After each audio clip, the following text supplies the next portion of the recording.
Questlove Supreme is a production of iHeartRadio.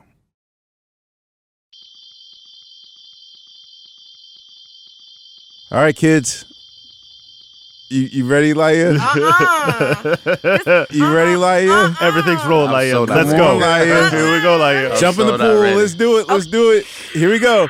Suprema, Suprema, roll call. Suprema, Suprema, roll call. Suprema, Suprema, roll call. Suprema, Suprema, roll call. My name is Questlove. Yeah. And you are you. Yeah. And that's Team Supreme. Yeah. And he's 42. Roll call. Suprema, Suprema, roll call. Suprema, Suprema, roll call. My name is Fonte. Yeah. And I'ma keep it raw. Yeah. With the realest president. Yeah. Out of Arkansas. Roll call. Suprema, Suprema, roll call. Suprema, Suprema, roll call. My name is Sugar. Yeah. First prez I ever met. Yeah. Oh, you just reminded me. Yeah. I haven't filed my taxes yet.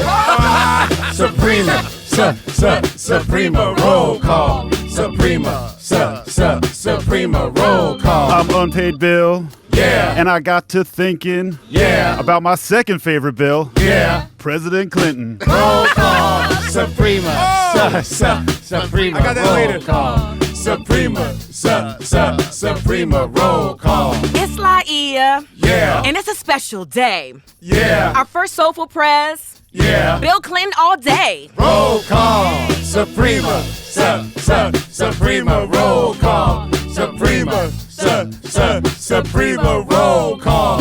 My name is Bill. Yeah. I know the drill. Yeah. I'm glad to be here. Yeah. Cause music is dear. Roll call. We'll take it. Suprema, Suprema, roll call. Suprema, Suprema, roll call. Suprema, Suprema, roll call. Suprema, Suprema, roll call. Ladies and gentlemen, congratulations. We have our first. Mama, we made it. Here we go. I will say it's a. Wait, were you just doing Griselda? Yes. Hey, yo. Yeah, right, exactly. It's amazing how the world works sometimes. For no particular reason, you know, we've been away from each other for 3 years and decided, hey, it might be cool for us to get back together and do some stuff in person.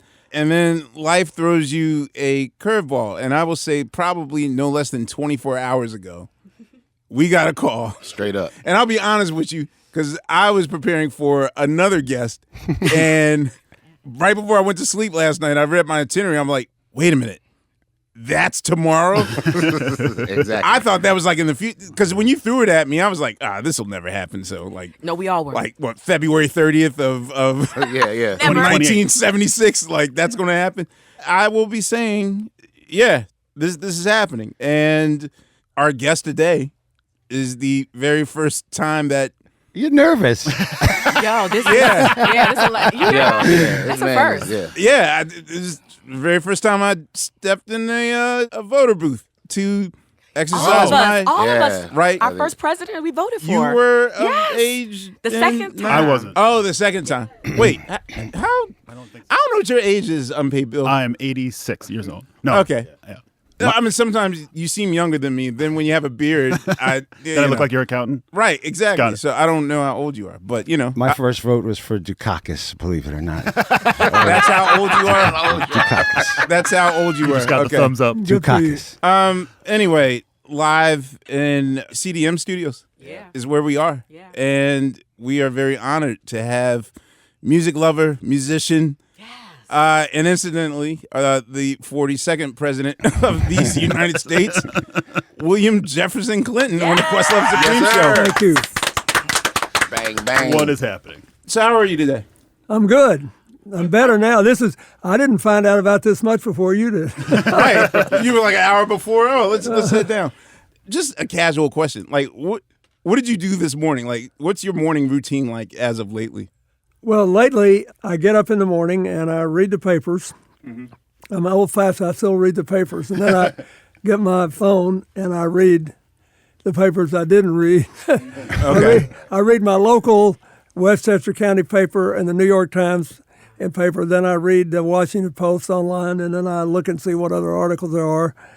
And then I work puzzles for a while because it's good. Like I do that word puzzle in the New York Times every day. Are you a Wordle person or a New York Times crossword person or a No, I Sudoku? don't do. I only do the crossword on Sunday. Okay. But I do Wordle. And You do Wordle? I do the Wordle, Nice. and I do The spelling bee? the spelling bee every day. I would like to think that I have an expansive vocabulary, but it's so frustrating. I give up after like the 7th word. Unpaid bill. You strike me as a person that can at least get to 15. I can. I go in on this one. Yeah, I can't stop. It's just like you keep It's on. pretty hard today. It was hard today. There was every time there's an X, What- it's like, what's the hell's going to be? What's the vowel for today? Well, there's a bunch of vowels. So it's A is the letter. What's in the middle? Oh, A. Oh. Well, Wait, y'all saying that's hard? it was like, no one's going to listen. It was like oxidation, annotation, notation, Oh, there's an X intonation. in there too? Yeah. It was tough. During the pandemic, you'll be shocked at what you do for entertainment, especially because I was on a farm with no cable. So that's when I started my rabbit holing inside of crosswords and that sort of thing. So you're a Wordle person too. Yeah, I started that later. I did the spelling bee for a long time, and now normally around dinner time, Hillary and I'll get back together, and between the two of us, we can get them all. What? So we have a conspiracy for spelling bee. We didn't do it yesterday, and I didn't get them all yesterday either. So you like to do it at nighttime around dinner or first thing in the? I'm a first thing in the morning person. I like to do it first thing in the morning, and then whichever ones I don't have, I'll just put it away and think about it and start working. Because I call people in the morning when I'm fresh and thoughtful, and then Right. I'm trying to finish 2 books I've been working on, and it's been very frustrating. So I do that in the middle of the day. I take time off and I try to take a walk every day. My day is determined on if I'm able to solve Wordle. Yeah. Good day or bad day? One thing that frustrates me, the other day I got 3 of the 5 letters in order Right. off the first word, Right. which I put in a rows, and I got 3 of the first, and I got R-O and then E. And I literally went through 5 permutations before I got to write one. I was going nuts. You wanted to throw your phone, right? Yeah, it was broke, I think. I think broke was the wordle. And I went through all, wrote, I don't know, all Right. these other words. That's what makes you feel, you don't know whether you're just dumb, unlucky, what's going on. Yeah, it has a way of determining how good or rotten your day is going to be. So I try to do it now in the afternoon. So it can't spoil your morning. Yeah. All right, so you walked in with 2 albums, and being as though we're jazz fanatics here at Questlove Supreme, I'm curious to see what you brought to the table. Why did you choose? This is an old Sonny Rollins album. You can see I had to tape it up. I see. That's how official it is. I had it forever. Right. And it's the first one he did on Brazilian music. I once told Rollins that I loved the album he did in Harlem in the late 90s. He said it wasn't worth a damn. And I said, what was the matter with it? He said, I didn't learn anything. I didn't do anything new. There he is, at his age, and he's still doing things new. So this is great. What's the name of that album, President? It's Sonny Rollins brings. Brings to jazz new rhythm from South America. Oh, okay. Do you often get disappointed when you meet notable people that have done things amazing that you think are amazing, and then they're just dismissive of it? Like, that often happens here at the show where, I'll say, oh my God, the thing you did, and they'll just be like, whatever. One of the things that I really loved when I was president is nearly anybody would come play for you. Talk about it. If you ask them. Yeah. And one day I looked up, I was sitting at my desk, and I looked up, and then we had the door open to the outside, and Dave Brubeck was standing there. Oh, wow. And he was, getting, some award, not the Kennedy Center Award. Oh, he got the National Medal of Arts that year. So I went out and shook hands with him, and I told him how much I liked him, and I said, when I was 15 years old, you played about 70 miles from my home. So I went to your concert in Arkansas because he was friends with a guy who was a great music teacher there, a jazz fanatic. He looked at me kind of skeptically. He said, besides Take Five, what's your favorite? Oh, he's one of those people. What's your favorite Brubeck song? I thought, oh, he's giving me. I said, Blue Rondo. He said, nobody knows that. I said, it's a great song. He said, Hum the Bridge. He's one of those people. Wow. So you did what? So I hummed the bridge for him. And 3 days later, he sent me a great autographed copy of the chart. And that still hangs in my music room today. Wow. Just because I knew the bridge to Blue Rondo. Wow. No, you passed the cake. That's terrifying. Yo, like That's the one thing you don't want. You know who does that? Like Who? Tariq does that a lot. Of course he does. Where I'll just take the compliment and be like, because they'll say something obscure like, yo, man, I have the bootleg and da-da-da-da-da-da. And then Tariq's the person that actually wants evidence that you really believe. And then I'm like, what if it winds up being a pie in the face moment and then you can't say it? Then how's the conversation go? I'm glad you knew his history. Right. Me too. What other records did you bring in there? I got Dizzy Gillespie's New Wave, which also has a couple of Brazilian songs on it, including The Morning of the Carnival from Black Orpheus, which is one of my favorite songs. I think it's one of the most beautiful songs ever written. I love Brazilian music, Mr. President. It's like my favorite. Ooh, I'm like, Well, all this. Hum the Bridge. And this Yeah, Hum the is Bridge. Hum the Bridge. No, I said the music, not that album. That's what I said. this is a record of Jimmy Smith, who I think is the greatest jazz organist who ever lived. And he used to play at a place called the Cellar Door in Washington when I was in college. So I would go and listen to him. And the first time he started playing, I thought, that organ is going to walk out of this room all by itself. Oh, he was unbelievable. What year was this? 64, 65, something like that. And this is my favorite jazz samba record. This is the first record done by Stan Getz and Charlie Bird out of Brazil. You did it again. You did it again, In Stan the Getz. 60s. So when did you fall in love with Brazilian jazz? I was interested in jazz, and when I started listening to bigger jazz bands when I was 6 or 7 years old, and my folks had a record player, and they'd go away, and I'd just get these records, just record after record, and sit there on the floor and listen to them. So it was your parents' collection? Yeah, and then I started ordering Downbeat magazine when I was in grade school.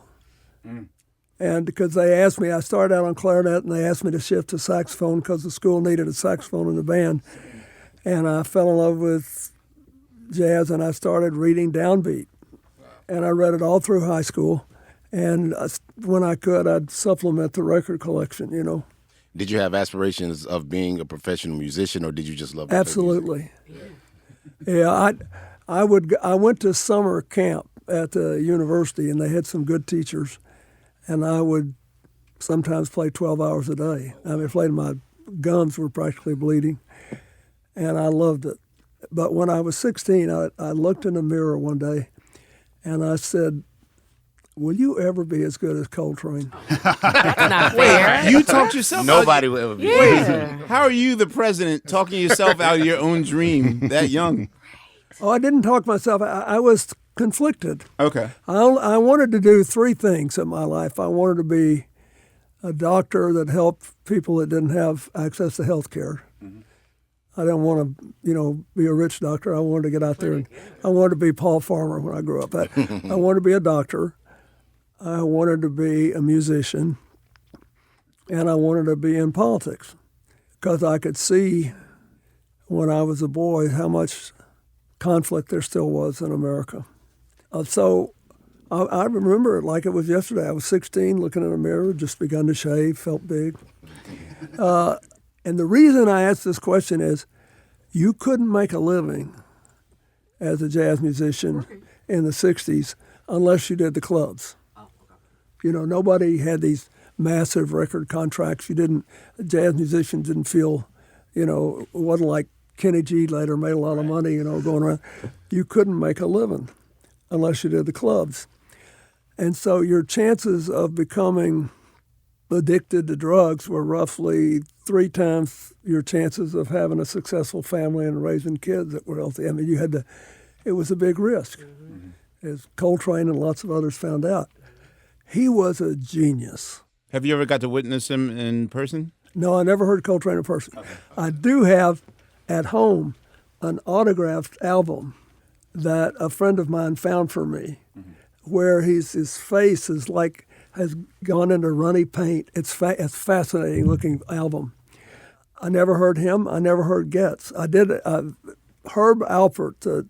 He has Getz's last saxophone. Really? He had it in a safe. So he sent me a note when I got elected, and he said, "If you come out here, I'll let you play it." But I never got to do it. But anyway, I just thought that it wasn't worth the risk, and I did love it. But I had a sort of troubled home growing up, and I knew I'd be disappointed in my life if I didn't, have a child and do a halfway decent job of raising her. And a musician is not the salary that's going to happen. How old were you when you left Arkansas? Like, how long did you live there before you went to college? From my birth, I was born in a little town in Arkansas, and then we moved to a bigger town when I was 6, after the first grade. And I stayed there till I graduated from high school. Then I went to college in Washington for 4 years. Then I lived in England for 2 years, which was a great thing. What part of England did you live in? I was in school in Oxford. Okay. So I got a scholarship to go to school there. And that was great because it was in the middle of all the Vietnam War to do, and I kept waiting to be drafted every month. And I was called once, but the law allowed you to finish the year you were in if you were in school. And then the lottery came in, and I got a high number.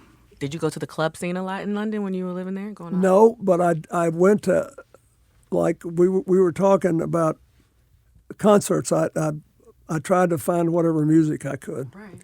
And I remember the most memorable one for me was when Mahalia Jackson played the Albert Hall, which is this great old Victorian venue. And, the country, England was deeply divided, America was deeply divided, everybody was upset, kids were cynical. And all of a sudden, I was determined to hear Mahalia Jackson. So I go with a friend who knew nothing about her music. I said, "You're going to love this. You'll thank me for the rest of your life." So we got a seat, pretty far back. But I looked around, and most of the people there were young people. And she started singing. And by about the third song, half the audience was crying. Wow. I mean, she was so enormously powerful. She just radiated her. Still gospel music, right? Yeah. You would not think it'd be a bunch of kids going out to see a gospel singer. Then at the end of the performance, they stormed the stage, and there were like 7 or 8 deep right on the stage, screaming like they were groupies at a rock concert. Show, and begging her to keep singing, begging her. And she sang another song or two and then finally had to leave, and she was just her standing alone on the stage, the way she did. It was amazing. It was one of the most amazing concerts I ever saw. She was something.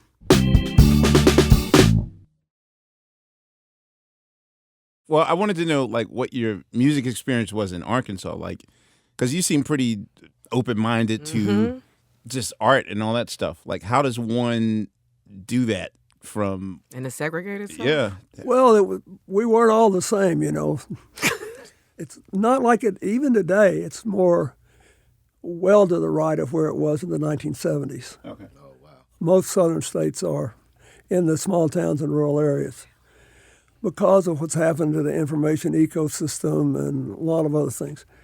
But I remember when I went to the Brubeck concert I was telling you about, he was friends with the band director down there who had worked with Stan Kenton. Okay. And they did all that groundbreaking musical work, in the 50s. There were always chances to do that. Ray Charles once, when he was kind of on the slow circuit in a little venue in western Arkansas. When I was in college, I heard Ray Charles sing where Marian Anderson did in Constitution Hall. She wanted to sing in Constitution Hall. You remember that? Right, yeah. Oh, but the Daughters of American Revolution drove her out. So Harold Ickes, the Interior Secretary for Roosevelt, whose son worked for me in the White House. Okay. Amazing. He gave her the Lincoln Memorial when Marian Anderson. Right. The famous concert. Yeah. When Ray Charles came in 1967, he sang in Constitution Hall. And I called this woman that I had just met, and on a lark, I asked her if she wanted to go to this concert. And she was about 6 feet tall. And by the time I got the tickets, we had to sit way up in the back on the second floor. And there were fewer than 10 white people there. Right. Yes. It was unbelievable, though. I'll never forget, he played, his repertoire, and he saved Georgia till near the last, and he plays the introduction on the piano and doesn't do anything. He holds it, and the crowd's... And then finally he just reaches up to the microphone and he said, "Georgia?" Like that. And the crowd went nuts. Right. Just nuts. And I was so excited at that Ray Charles concert. I remember it was June the 24th, 1967. I still remember where it was. That I stayed up till 3 o'clock in the morning. I couldn't go to sleep, and I went out and ran 3 miles so I could sleep a little. And I saved that ticket stub for, 10, 15 years. I kept it in my billfold. Wow. And I was so grateful that I finally got to meet him, when I was president. Mm-hmm. And we became friends. And Quincy Jones was helpful to me because he was a friend of mine. And, he and Charles knew each other in Seattle when Quincy was 14 and Charles was 17. And Ray Charles got himself all the way from Central Florida, where he was a boy, as a blind man. He was not blind in his early years, but he was blind, and he took a bus. He said he wanted to get as far away from Central Florida as he could without having to leave the country. Seattle is pretty damn far. So he went to Seattle. And Quincy said, I decided I could make it in music. I mean, here's this blind guy who's 17, and he's got his own apartment. He's got 3 suits in the closet, and he's got a girlfriend. And that was a great story. And I genuinely came to not only admire but have an enormous affection for Ray Charles. And a couple of weeks before he died, this is long after I left the White House, and I knew he was sick, his young staff person called my office and said, "Ray wants to talk to President Clinton. Can you do it?" And I said, "Sure, anytime." So he called me, and I knew he was sick, and it was pretty well public by then. He didn't talk about any of that. He had no interest in talking about it. He said, "I'm just calling a few of my friends, people I want to talk to, one more time." And we shot the breeze for like 20 minutes. What did that feel like when you go into your younger self and realize that Ray Charles called you and was like, and he wanted to call you before some things happened? Yeah. Like that. And he knew he was going to die. Yeah. But he didn't want to talk about that. He wanted to just talk about life with people that he had. And I forget, I think there were 12 or 15 people he just called that he wanted to talk to. And I always thought he was something special. What was the moment that you think the music community, you talked about being friends with Quincy Jones and Ray Charles, and I'm curious, when they learned that you were beyond a passerby, was it like the sax moment on Arsenio? Like, when did everybody realize, like, he is not just a fan, he's a part of this community? Well, I got a little of that on Johnny Carson, with it. Like, Johnny Carson was... I bombed at my speech at the Democratic Convention in 1988, and we don't have time for me to explain what happened. I bombed. And so Carson... Hence Dukakis. A woman actually is very interesting. The people, this just shows you the difference in commentary. Okay. People that heard the speech on the radio were 90% positive about it. Because it was not interrupted. I got hundreds and hundreds of letters from people who heard it on radio. But anyway, A woman named Amy Baker, who just passed away a couple of years ago, a wonderful woman, was working for Carson, and she called a friend of mine in California and said, I think Clinton should come on the show. He said, I think Johnny would like him, and he said, he'll have to take a ribbon. They talked, and he said, and he never lets politicians come on the show anymore, so we need him to play something so we can use it as an excuse. I think we played Billie Holiday's God Bless the Child and maybe Heartbreak Hotel. We played something, but I played anyway. Really? And then Carson takes out an hourglass and, one of those, like 3 minute was it, turns it up and the sand starts running out. And I said, well, I want to thank you for giving me a chance to come here and finish my speech. So we had a great time. And then I did Arsenio. Okay. So, that's when that all the went black folks viral. saw you. Right. So we didn't know about Carson. We just knew we about totally missed Carson. That's the first time I'm hearing about that today. Yeah, I was like, So- wait, this happened? Yes, Then, right. so Arsenio, knew it was halfway decent if I played, and I wasn't playing really much then. I think we did My Funny Valentine and Summertime. I think that's what we played. You did an Elvis song. I think you did Heartbreak Hotel. Yeah. That part I do remember on the commercial break. But... Yeah, well, Elvis was my Secret Service code name. Okay. Oh, wow. So when I was running for president. And I literally could sing the Jordanaires' background to every single Elvis Presley song. I remembered long sections of dialogue from Love Me Tender and, all that stuff. I liked him. And if you saw Baz Luhrmann's film about him, We did. one thing the film finally showed was why Presley was so close to the black community and why he deliberately sang In the Ghetto and some other songs. He didn't have much politics, but he felt pretty strongly about civil rights because he'd grown up on the edge of the black neighborhoods in Tupelo. And he had, the voice of a generation. Can't wait for you to see the Little Richard documentary where Little Richard says Elvis actually told him behind the scenes that you are basically the reason that I am here. And Little Richard was like, well, can you say it out loud? Right. Yeah, he was great, Little Richard. I loved him. I was curious to know about the Arsenio performance because this was in the 90s, so it's pre-Twitter, going viral, so to speak. So how did your team know, like, after that performance, what were the markers then of like, yo, we killed that? Like, how did you see the impact of it on your campaign? A lot of it was like print media commentary and people calling in. Oh, wow. Calling to all your headquarters.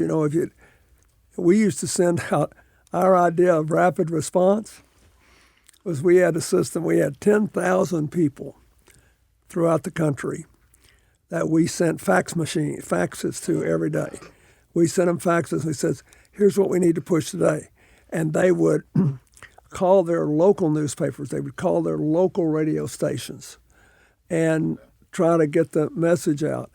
Or they would write a letter to their local newspapers. I mean, it seems like creaky today. That's but what viral was back then? Yeah. Listen Good up, old kids. facts. This is what the 90s were like, and that wasn't so far away. But we were, we did the best we could. And, I think there were some good things about the 80s and the 90s. It's still, most towns had their own newspaper, and they were pretty much on the level. They could be in real right-wing towns or real liberal towns, but the newspapers pretty well on the level, and they would give you access if you showed up, and they would say what you said. And if they dumped on you, they would do it on the editorial page. They wouldn't twist the news story. It was very different than now. And almost every town of any size had their own locally owned radio station. It meant a huge difference. I mean, I might not be here if it weren't for that.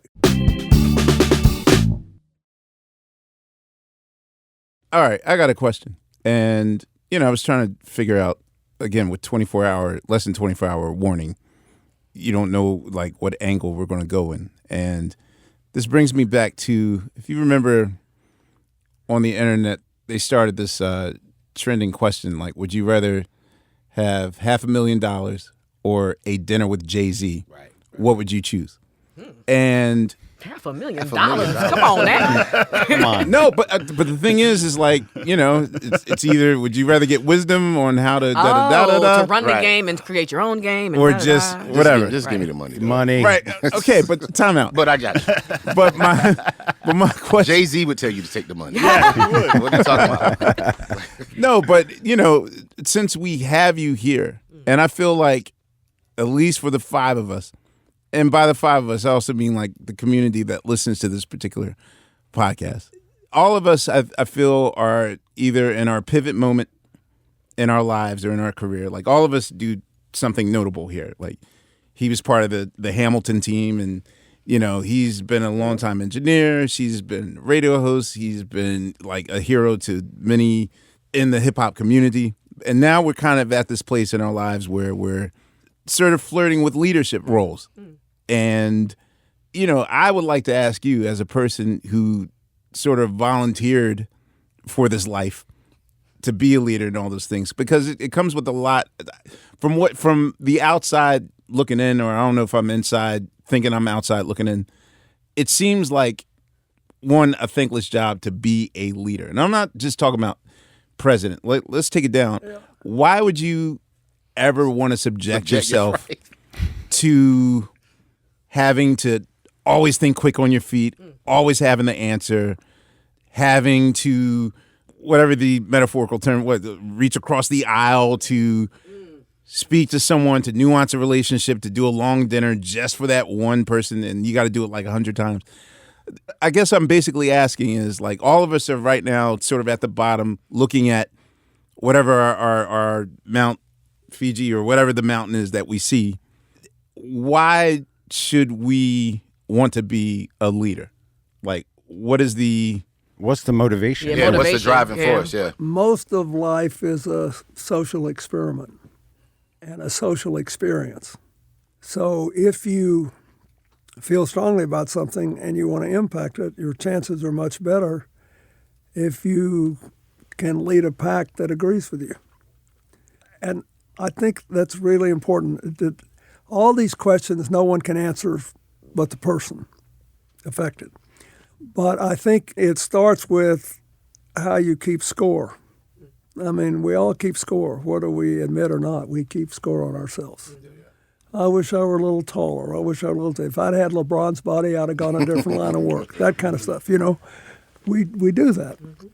So if you keep score in a way that is at all other directed, then if you get a chance to lead, you have to do it.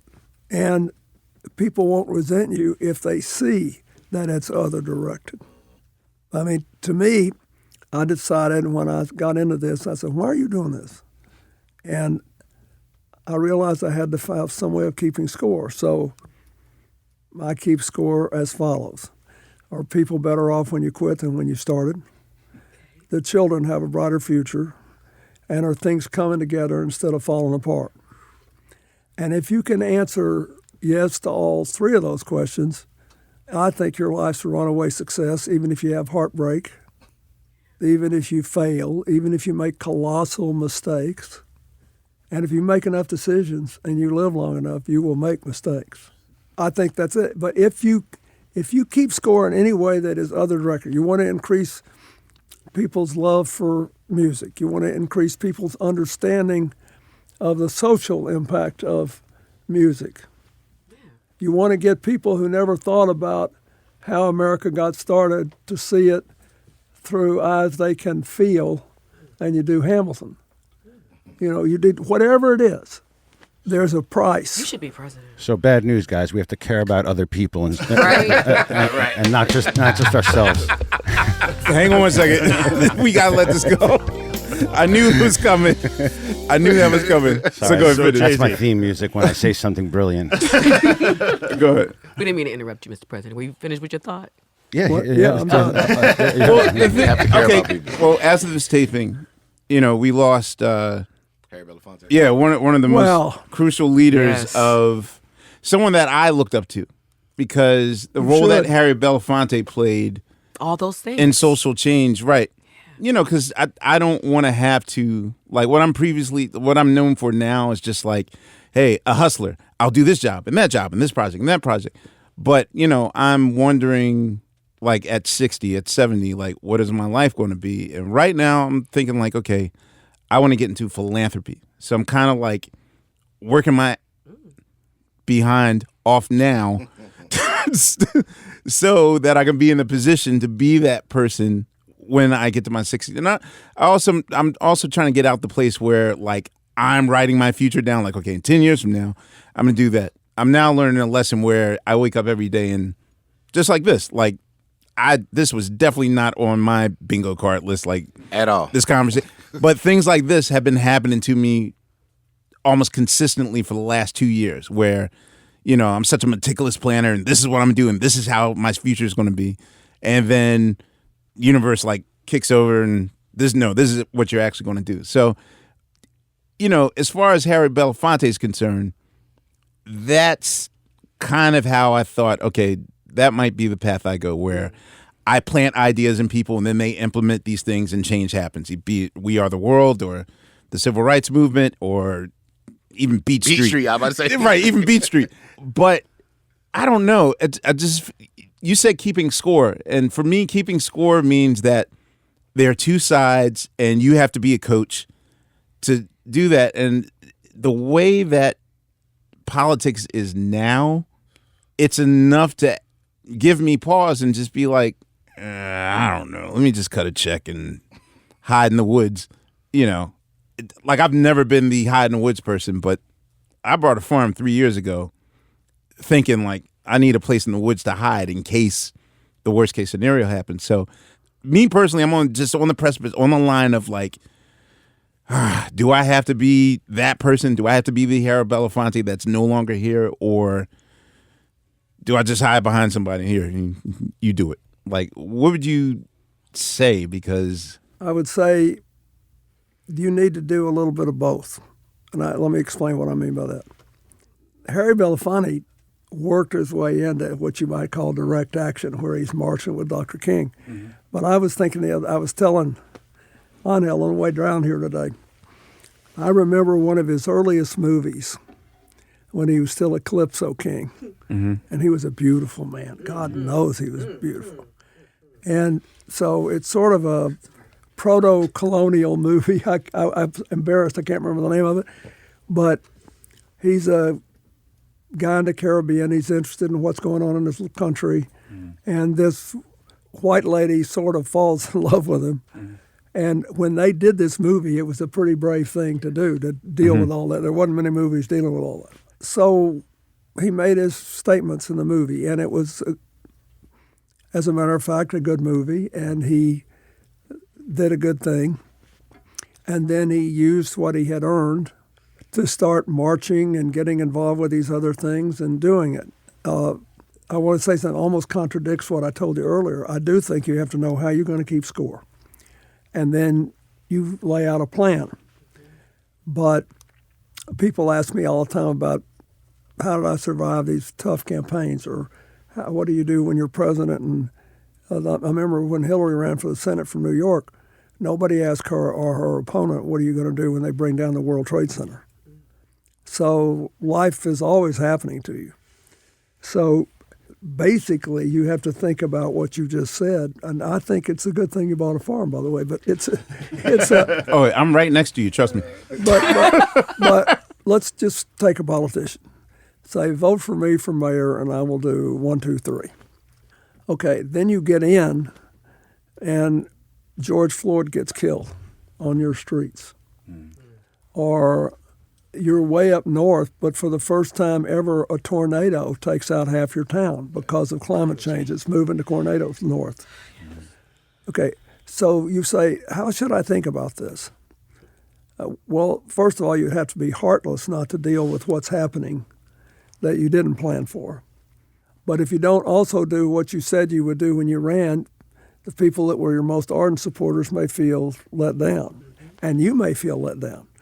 So life is a constant struggle to do what you said you do and what you plan to do, deal with the incoming fire that you never expected, Let me ask you a question real quick before you go. We're going to probably be playing this interview back around June, which is Black Music Month.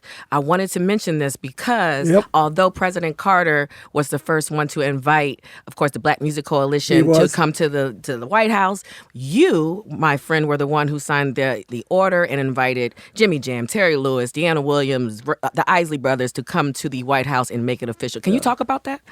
Yeah, I remember that. First, I wanted to do it. And secondly, was another excuse to get people to come see me. You know, I mean, I was a huge Isley Brothers fan.